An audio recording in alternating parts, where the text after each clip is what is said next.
Join us for the very first IFL Live at London's Indigo at the O2, Sunday, August the 13th, with me, Kugan Cassius, and some very special guests. Eddie Hearn, Darren Barker, Johnny Fisher, and more.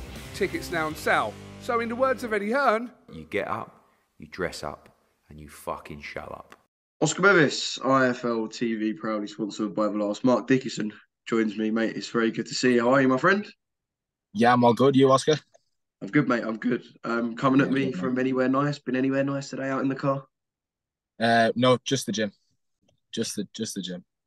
All right, I was waiting for you to make me jealous and say you've been out for some nice food, but just working, grafting away.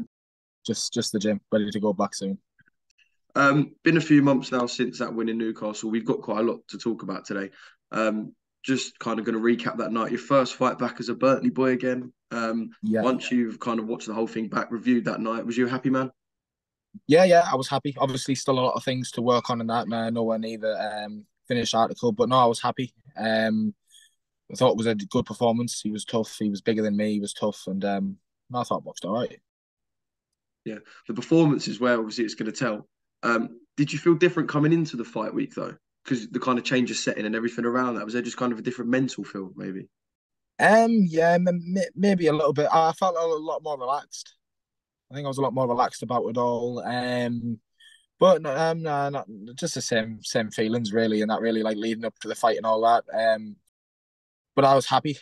That was another thing. I was really happy. I was happy with the training, happy with being back at Berkeley, feeling back at home, happy with being back around my family and that. And I think that plays a massive difference in it as well. Yeah, because a lot of fighters will give you that whole thing of once I step out of my comfort zone, that's kind of when I'm going to be a better fighter.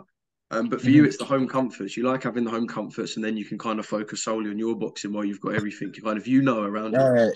Yeah, I mean, I just feel quite comfortable at Berkeley with Graham training me from being a kid and that. So no, I'm just looking forward to the next one now. Obviously, like we'll talk about that performance and that, but it's in the past, isn't it? It's gone. So yeah, just kind of taking it all so far on the whole journey. I know it's only 5 fights in. You must be loving it though. This is literally what you've been wanting to do since you was a kid, like being a professional boxer, Simon Matthews. No, definitely. You must be loving life. Yeah, dreamed of it from being a kid and that.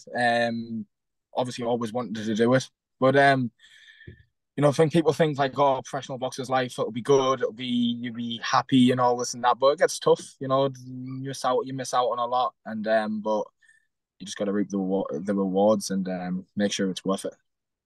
Yeah, because I've always imagined it's probably quite tough to have such a regimen that every day kind of feels the same. Is that how it is? Yeah, every week feels the same. Every week you feel lost on what day it is because you're just doing the same thing day in, day out. Yeah.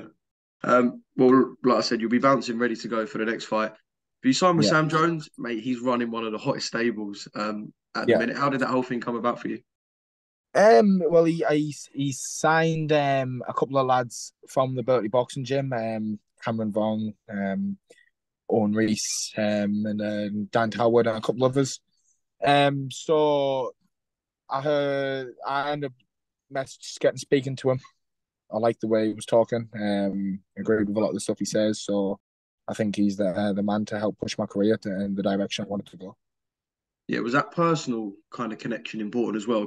You look at what he does for his fighters. He puts himself out there for his fighters, and no, I think he's definitely the man to help push my career in the direction that I want to go. Like I just said, repeating myself. I guess you must have spoke about the long term as well. Say like 3 or 4 years. Did you kind of pinpoint an exact place as to where you want to be? Well, to be honest with you, the next 3 or 4 years, I want to be mixing it at the top.